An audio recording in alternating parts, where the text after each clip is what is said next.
Good morning. My name is Jonathan Goodman. I'm in charge of corporate communications for Volvo Cars. Welcome to Stockholm. Welcome to the presentation of our annual results for 2016. Welcome also to the people who are following us on the live link. Without further ado, I will very simply hand over to Håkan Samuelsson to start the presentation. Thank you, Jonathan. And a warm welcome, good morning also from me. We are here to tell you about our result 2016. I think we had an excellent result, and I personally think we are exactly where we should be in this part of the Volvo transformation. And the highlights is we had a growth, 10% revenue growth, reached 180 billion.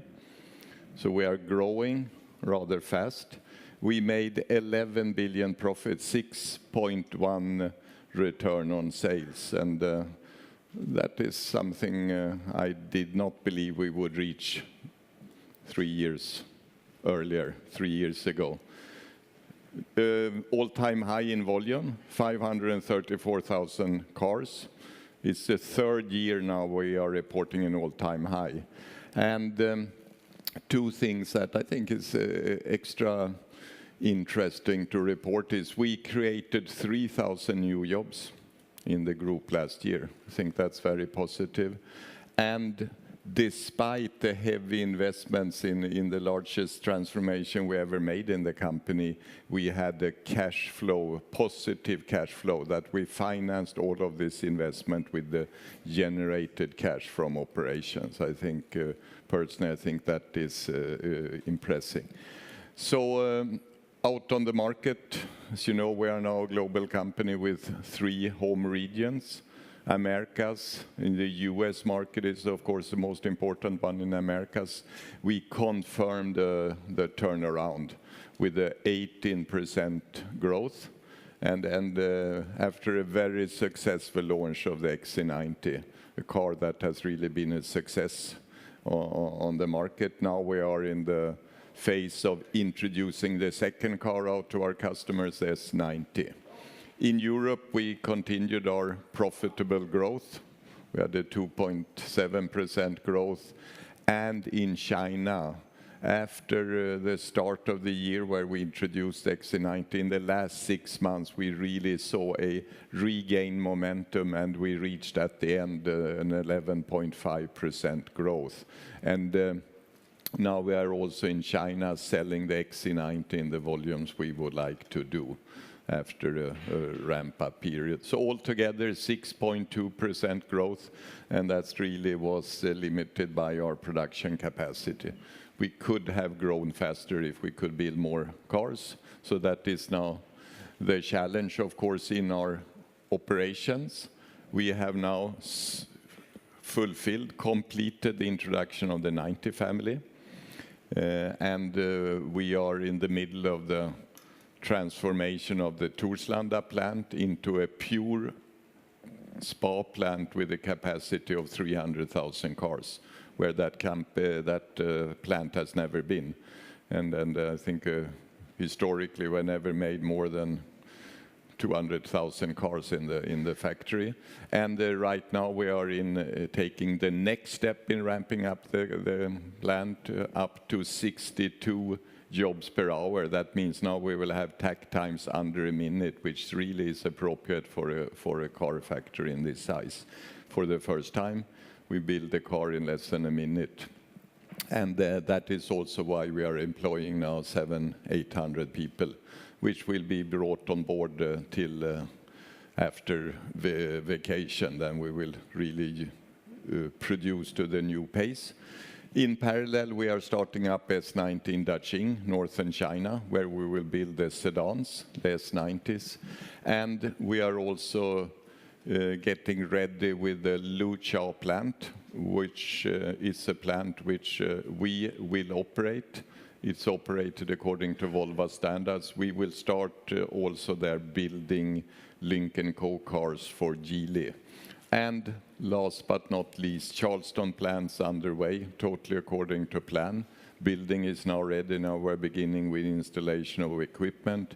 Middle next year's first car, the S60, the new S60, will roll out of that factory. And then we will also, with Daqing and Charleston, have the capacity we need to continue our growth towards our 800,000. Financially and transparency-wise, we have also made progress. We have been twice out on the financial market, on the bond market. We issued bonds corresponding to 8 billion SEK, and before Christmas we brought 3 institutional investors on board with an equity investment of totally 5 billion, and that I think is a very confident sign that we also have the reporting transparency which the financial market requires from a company with the ambitions of acting as a listed company. To that picture, of course, also is included that we also have 2 ratings now, making us ready for the bond market. Financially, the 11 billion profit, Hans, and then the 180 revenues. Please give us some details about that. Very pleased. It was record sales, record profits, and a positive cash flow. We did an increase of 6% in retail sales, around 10% in net revenue, and 66% in EBIT and 67% in net income. This slide shows a couple of things. Retail sales grow by 6%, as I said, but revenue grow by 10%. And that shows us that the new cars is more worth in our turnover than what an average sale in volume would be. You can also see that EBIT and net income follows each other, which is also good, so you don't have any strange things going on in between there. And most importantly, you can see that the revenue flows through to the margin, so you see a substantial margin improvement on this slide. Net revenue, strong growth. I've already touched upon it, 164 billion up to 180 billion. Back on volumes, of course, but again, more importantly, on sales mix. It's, of course, the new XC90, the S90, the V90 introductions on the new Spa platform, but also the old XC60. Doesn't seem so old because it had a record year last year again, but it's in its end of its life as we are introducing a new XC60 this year, as you know. EBIT, 4% to 6% EBIT margin. You should remember then that in 2014 we had 1.5%. So we have gone 1.5%, 14, 15, to 4% up to 15, and now from 15 to 16 up to 6%. So shows that we are on the right track in our transformation plan to improve the margins. Quarterly, we will still be a little bit volatile, but if you look over a period of time, the trend is where it should be. Volume 2.2, sales mix 5.2, follows the revenue with new XC90s, etc. Exchange cost and other on 3 billion. We don't comment specifically on exchange, but it hasn't had any major impact between 15 and 16. Cost, we follow our plan.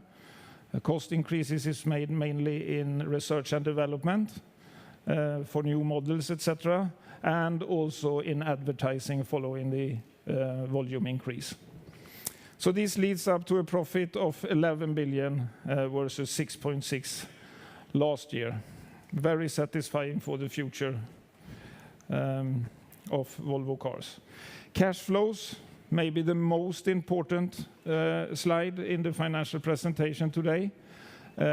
This shows we started off with 35 billion, including a working capital facility of 6, as you can see, and now up to 49 billion in liquidity.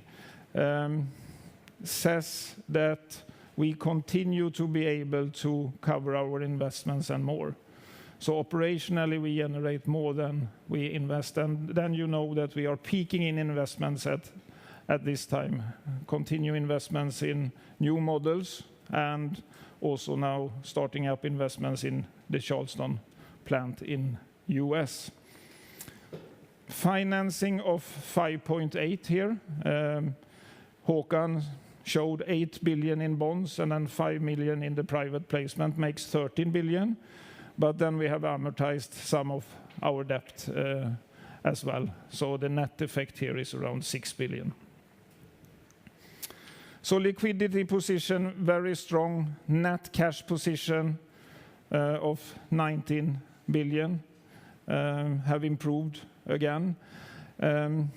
This means that since the acquisition of Volvo Cars from Geely, then we have actually managed now to finance all our investments in these 5 years, and we would still kind of hold 19 billion up till now. So Håkan will talk a little bit about the strategic journey, but financials looks very promising. So thank you, Hans. A very good year, I think, was a crucial milestone for our company, but the journey and the transformation continues. We will continue rolling out new cars. We will continue growing, for sure.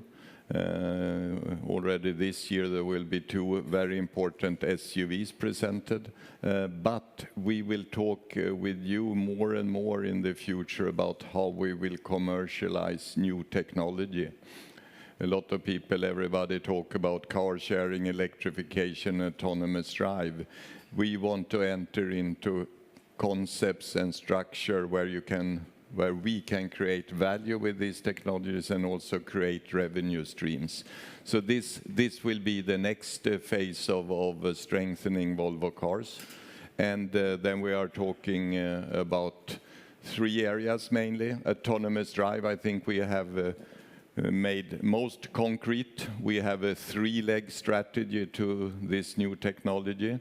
It's about software, all the way from computer vision to the actuation of the car. This software we will develop together with Autoliv in a new company called Zenuity, 50/50 owned. And that company will also act on the market, on market conditions, selling software to other OEMs, creating revenues and creating value. But we are quite confident in this way we will also get the impulses needed to be even faster and better for Volvo Cars. So together with partners we will be stronger. We need also hardware, also of course to finance this investment, and hardware, I mean the car.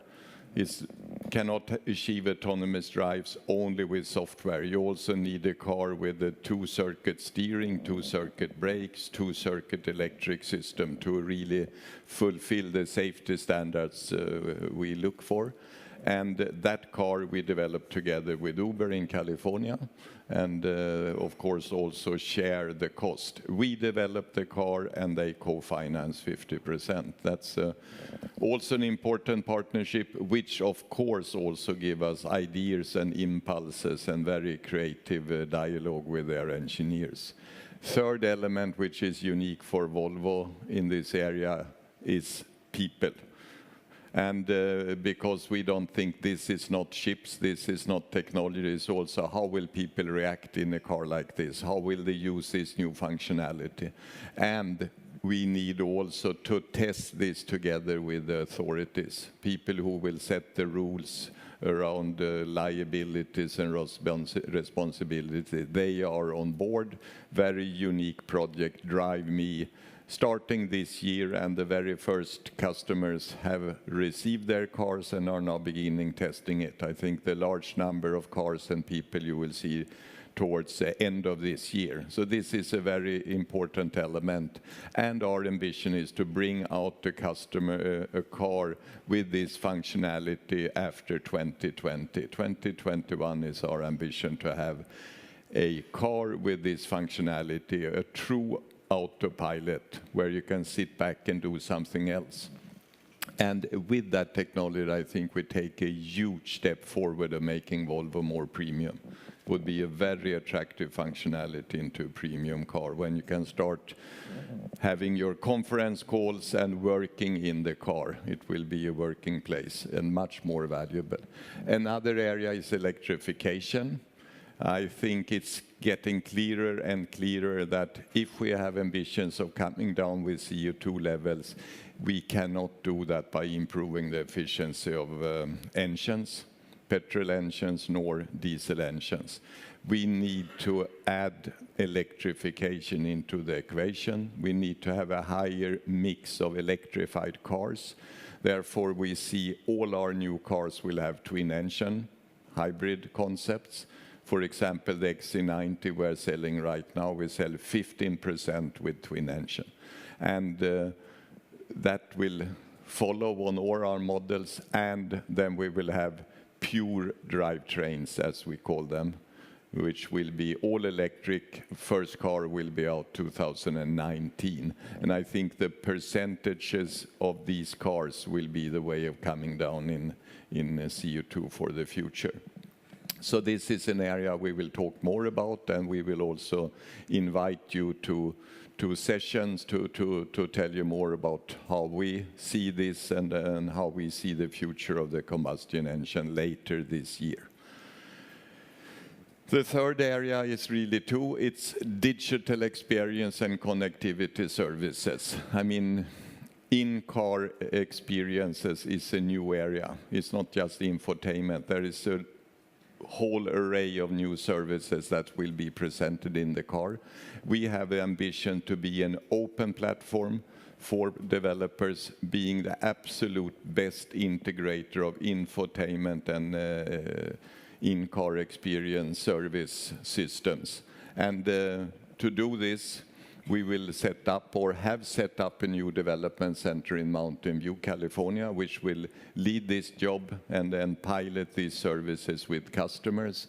And we also brought on board a new digital officer heading our all IT and digital area within the Volvo Car Group. It's Atif Rafik, and I'm very proud to have him on board. He can bring us to the next level in this area. And we will also work with mobility, and also here we want to commercialize this concept into revenue-creating units, and we will create a mobility unit. We have created a mobility unit, which we will also make more concrete during the year.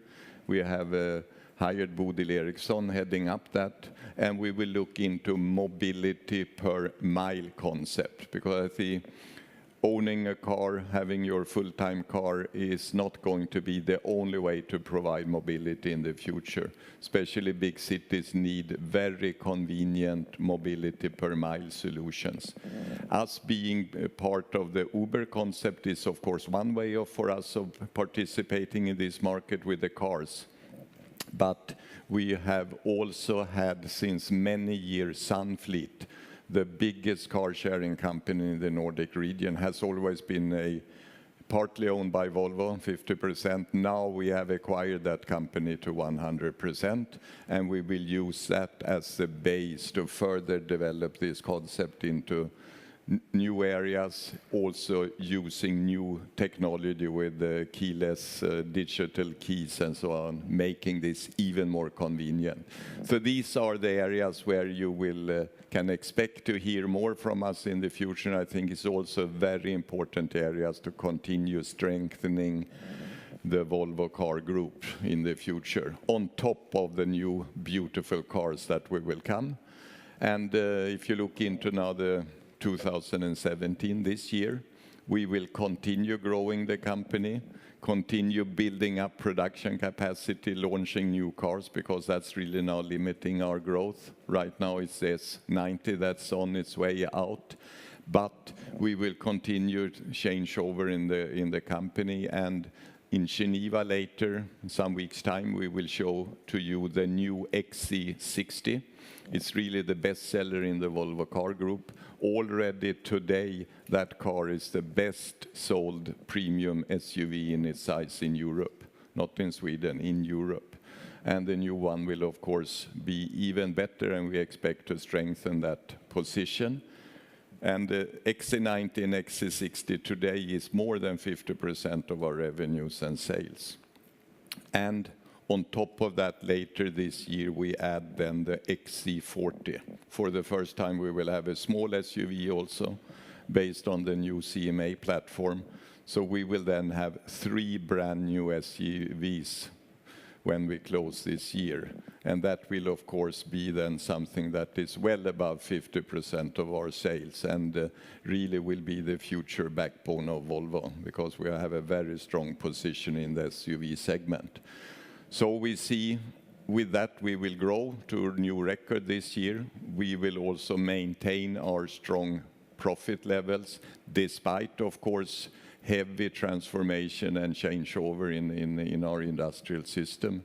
So it will also be a good year where all of our employers can rightfully be proud of their contributions to the transformation of Volvo. So we will celebrate that also, but it will also be a stepping stone, of course, for the 91st and 92nd year, which will take the company further. Thank you for your what do you say? Attendance? No, attention was the word, sorry. So now we are ready to take any questions. We're going to have a question session now for those of you. Some of you obviously are going to be involved in roundtables and everything else, but if you have any questions, we can take it. Could I just ask you, we have got a live feed, so in order that the people who are watching can hear any questions that you have, could you just indicate you'd like to ask a question? We'll get a microphone to you. And then if you could just introduce yourself and the organization you work for, we'd be delighted to answer any questions you have. So if there are any, please let us know now. You have too many limitations there, Jonathan. Should be something. There's a question over here. Jan Eilander, Swedish Television. When will you reach the target of 800,000 cars, and how will you do it? We will do it by having very attractive cars which people want to buy. And that is, of course, based on the new cars. I said 2 very important models will come this year. Then there will be a new V60, a new S60 from the Charleston plants. And that is, of course, the base. And if that takes 1 year longer or 1 year shorter is not that important. I'm confident with this new product program we can reach 800,000 cars, and we should be able to reach that around 2020.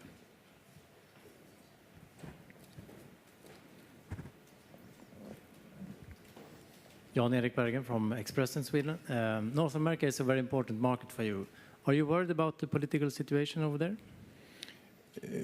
We are, of course, following that. I think right now you should wait and see what comes out concretely and not speculate about that. And we have a very global organization now. We have a new factory in the US which will start next year, which will not just build cars for US market, but will also export market. So I think that's a good example of how we can create jobs also in the US by exporting. So we're looking forward of seeing what the new administrations comes up with and cooperate with them.